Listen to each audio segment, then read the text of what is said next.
নমস্কার আমার প্রিয় বন্ধুরা, আশা করি তোমরা সকলে ঈশ্বরের কৃপায় অনেক ভালো আছো আর আমরাও অনেক ভালো আছি। আমি রিম্পা। আজকে আমি তোমাদের সবাইকে সাথে নিয়ে একটা সুন্দর দিনের সুন্দর ভিডিও তোমাদের সাথে শেয়ার করছি। আর আই হোপ আজকের ভিডিওটা তোমাদের ভালো লাগবে আর পুরো ভিডিওটাতেই কিন্তু তোমরা শেষ পর্যন্ত আমার পাশেই থেকো।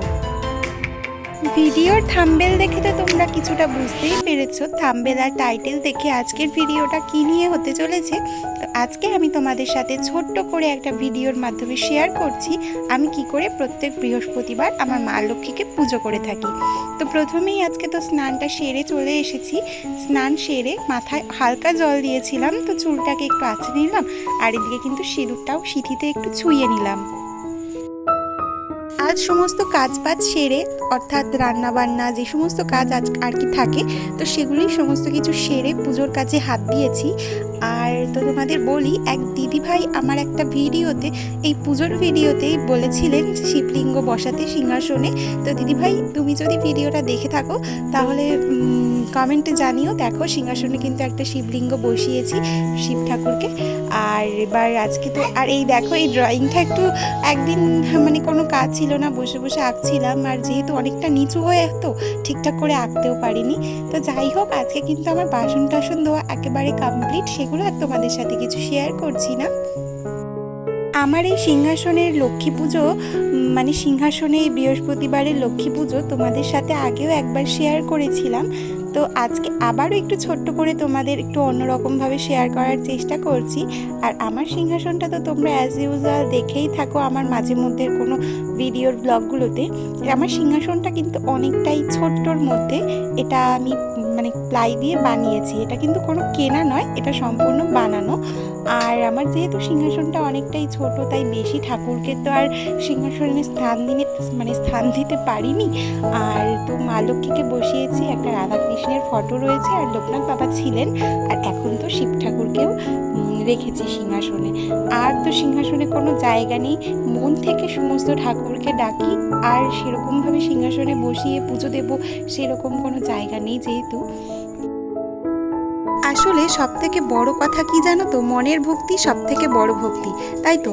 তো চলো, অনেক কথাই তো তোমাদের সাথে শেয়ার করে ফেললাম। আর এদিকে দেখো, আমার মা লক্ষ্মীর কিন্তু ড্রেস আপটা আমি চেঞ্জ করিয়েই দিয়েছি, যেহেতু প্রত্যেক বৃহস্পতিবার করেই মা লক্ষ্মীকে এরকমভাবে নিচে নামাতে পারি। আর ঘট যেহেতু স্থাপন করা হয়, আর তো সারা সপ্তাহ ধরে এমনিভাবেই একটু মা লক্ষ্মীকে স্নান করিয়ে দেওয়া হয়, ঠিক সেরকমভাবে আর নামানো হয় না, যেহেতু ঘট নাড়ানো যায় না সেরকম একটা ব্যাপার আছে। তো ভিডিওর মাঝখানে তোমাদেরকে বলি, যারা যারা আমার ভিডিওটা দেখছো তোমাদের সকলকে জানাই অনেক অনেক ধন্যবাদ এভাবে পাশে থাকার জন্য। আর যদি আজকের ভিডিওটাতে তোমরা কেউ নতুন হয়ে থাকো, তো তোমরাও কিন্তু আমার চাইলে চ্যানেলটিকে সাবস্ক্রাইব করে পাশে থাকতে পারো। আর হচ্ছে একটা লাইক করে ভিডিওটাতে কমেন্ট করে কিন্তু অনেক অনেক ভালোবাসা দিয়ে যেতে পারো। সমস্ত ঠাকুরদের তো স্নান করানোর পর্বটা কমপ্লিট হলো, এবার শিব ঠাকুরকেও একটু গঙ্গা জল দিয়ে স্নানটা করিয়ে দিলাম। আর শিব ঠাকুরের যেহেতু সোমবার দিন করে আলাদাভাবে ঠিকঠাক করে পুজো দেওয়া হয়। আর আমার এই শিব ঠাকুরটা কেমন হয়েছে অবশ্যই কিন্তু জানিও। এটা আমি জন্মদিনের উপহার হিসেবে পেয়েছি আমার দিদির কাছ থেকে। তো আমার বার্থডে গেল 2 মাস হয়েছে, তো সেই গিফট হিসেবেই কিন্তু এই শিবলিঙ্গটা ও আমাকে দিয়েছে। তো এবার তো সমস্ত ঠাকুরকে স্নান টান করানোর পর্ব একদম কমপ্লিট। আর বৃহস্পতিবারের পুজোর যে সমস্ত জিনিসগুলো লাগে, দুব্ব, বেলপাতা, আমেশ্বরা, পান, তো দুব্বগুলো তো আমি এখানে ছাড়িয়ে নিচ্ছিলাম। আর যেহেতু আমি কিন্তু একটা দাদা ভাইয়ের কাছ থেকেই এই সমস্ত জিনিসগুলো নিয়ে থাকি, একেবারে পেয়ে যাই ফুলসহ, তাই আর আলাদা করে তোলা হয় না, একেবারে প্যাকেটের মধ্যে কিনে নিই। পুজো দেওয়ার আগে একটু খালি গোছগাছ করে নিচ্ছিলাম, সমস্ত কিছু আগে রেডি করে নিয়ে তারপরে বসলে কাজটা অনেকটা সহজ হয়ে যাবে। আর ওদিকে কিন্তু সমস্ত কিছু আমার ধোয়া টোয়া কমপ্লিট হয়ে গেছে। এবার প্রদীপ আর ধূপদানিটা একটু গুছিয়ে নিচ্ছিলাম, প্রদীপে কিন্তু 2টো পলতে দিয়ে দিলাম। আর এইদিকে কিন্তু এবার আমেশ্বরাটা আর এই ঘরটাকে যেহেতু স্থাপন করতে হবে, তার জন্য কিন্তু এখানে স্বস্তিক চিহ্ন এঁকে নিলাম। প্রত্যেকটা ঘরেই কিন্তু মা লক্ষ্মী বিরাজ করে থাকেন, আর আমরা প্রত্যেকেই চাই মা যেন আমাদের ঘরে একেবারে স্থির হয়ে থাকেন। আমরা কিন্তু জানি মা লক্ষ্মী ভীষণই চঞ্চলা, উনি এক জায়গায় স্থির থাকেন না, তাই মা লক্ষ্মীকে আটকে রাখতে গেলে কিন্তু আমাদের কিছু পদ্ধতি একেবারে অবলম্বন করতে হয়। তো তোমাদের একটা ছোট্ট করে টিপস শেয়ার করি। তো আমরা মহিলারা অর্থাৎ গিন্নি যারা রয়েছি সংসারে, তাদেরই কিন্তু সাধারণভাবে কর্তব্য রয়েছে সংসারটাকে সুন্দর করে সাজিয়ে তোলার, সংসারে যাতে অশান্তি ঝামেলা এই সমস্ত থেকে দূরে থাকে সেই দিকেও লক্ষ্য রাখা। তাহলেই কিন্তু মা লক্ষ্মী তোমার ঘরে একেবারে সুন্দরভাবে স্থির থাকবে। তোমরাই বলো তো কথাটা কি ঠিক বললাম না ভুল বললাম? তো চলো, ওইদিকে তো আমার ঘরটা একেবারে রেডি হয়ে গিয়েছে, আর এইবার কিন্তু আমি ঘরটা পেতে ফেলবো। তার জন্য প্রদীপ আর ধূপকাঠিটা ধরিয়েই দিয়েছি, আর এদিকে ঘরটা কিন্তু স্থাপনও করে দিয়েছি। একটা কথা কি জানো তো, ঘর স্থাপন করার সময় যে জোগাড়টা দিতে হয়, আর আমি সেই জোগাড়টা দিতে পারি না। তো যাই হোক, এভাবেই কিন্তু পুজো দিয়ে দিই। আর হচ্ছে শিব ঠাকুরের কাছেও বেলপাতা দুব্বো এগুলো একটু দিয়ে দিলাম। তো এই দেখো ফাইনালি কিন্তু আমার ফুল দিয়ে একেবারে সুন্দর করে সাজানো কমপ্লিট হয়ে গিয়েছে। আরও কিছুটা ফুল ছিল, তাই সেগুলো একদম সুন্দর করে দিয়ে দিচ্ছি।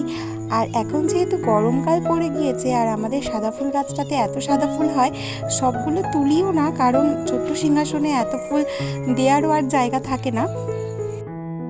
তো বন্ধুরা, পুজোটা তো আমার আর্ধেকটা না অনেকটাই দেওয়া হয়ে গিয়েছে। এবার ঠাকুরের বাটাটা ভোগও ঠাকুরকে দিয়ে দিয়েছি। এবার জাস্ট একটু আরতি করে নিলেই কিন্তু আমার পুজোটা ডান হয়ে যাবে।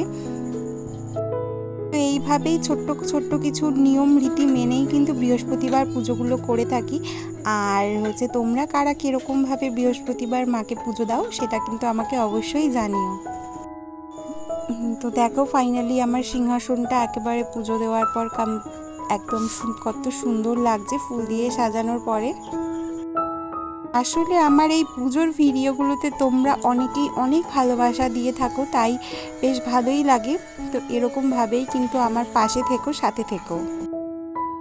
তারপর না রাত্রেবেলায় একটু মেয়ে বায়না করছিল আলতা পরবে বলে, তাই কিন্তু সন্ধেবেলায় আবার আলতা পরিয়ে দিচ্ছিলাম। আজকের ভিডিওটাতে আমি ভেবেছিলাম শুধুমাত্র পুজোটাই তোমাদের সাথে শেয়ার করব, তারপরে না ভাবলাম সন্টুর এই ছোট্ট দুটো পায়ে যে আলতা পরাচ্ছি সেটারও একটু ভিডিও ক্লিপস নিয়েছিলাম।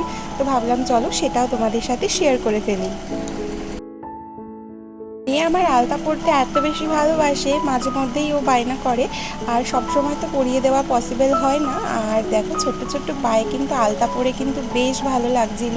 আবার ওর ডিম্যান্ড ছিল যে ওকে কিন্তু একটু ডিজাইন করেই পরিয়ে দিতে হবে। আমারও মনে আছে যে আমি যখন ছোট ছিলাম তখনও কিন্তু ভীষণ আমার দিদার কাছে আলতা পরার বায়না করতাম, আর দিদাই কিন্তু আমাকে আলতা পরিয়ে দিতেন। আর দেখো ওর আলতা দুপায়ে পরানো কিন্তু কমপ্লিট। প্রথমে আমি একটু ফাঁকা ফাঁকা রেখেছিলাম, ও কিন্তু ওগুলো ভরাট করে দিতে হয়েছে। আর দেখেছি মুখের হাসিটা কতটা খুশি। তো ভাবলাম যে মেয়েকে যখন আলতা পরিয়ে দিলাম, তো চলো আমিও একটু পায়ে আলতা পরে নিই। অনেক দিন হয়েছে আলতা পরা হয় না, আর আজ বৃহস্পতিবার, তো আলতাটা পরাই যেতে পারে। ও আর একটা কথা তোমাদের বলি, আমাদের মহিলাদের বাড়ির কাজ করতে করতে কিন্তু মানে জলের মধ্যে কাজ করতে করতে কিন্তু অনেক সময় পায়ের আঙুলের ফাঁকে ফাঁকে সাদা ঘায়ের মতো হয়ে যায়। তো আলতা পরলে আলতা কিন্তু সেটা কিন্তু অনেকটা নিরাময় করতে সাহায্য করে। তো ফাইনালি আমি আলতাটা পরেই একেবারে আসলাম। আর তোমরা কারা কারা আলতা পরতে পছন্দ করো, আর আমাকে কেমন লাগছে আলতাটা পরে অবশ্যই কমেন্টে জানিও। তো চলো বন্ধুরা, আজকের ভিডিওটা আমি এখানেই শেষ করছি। সবাই ভালো থেকো, সুস্থ থেকো। তোমাদের সাথে দেখা হবে আবার একটি অন্য ব্লগে। তো চলো আজকের মতো সবাইকে জানাই টাটা।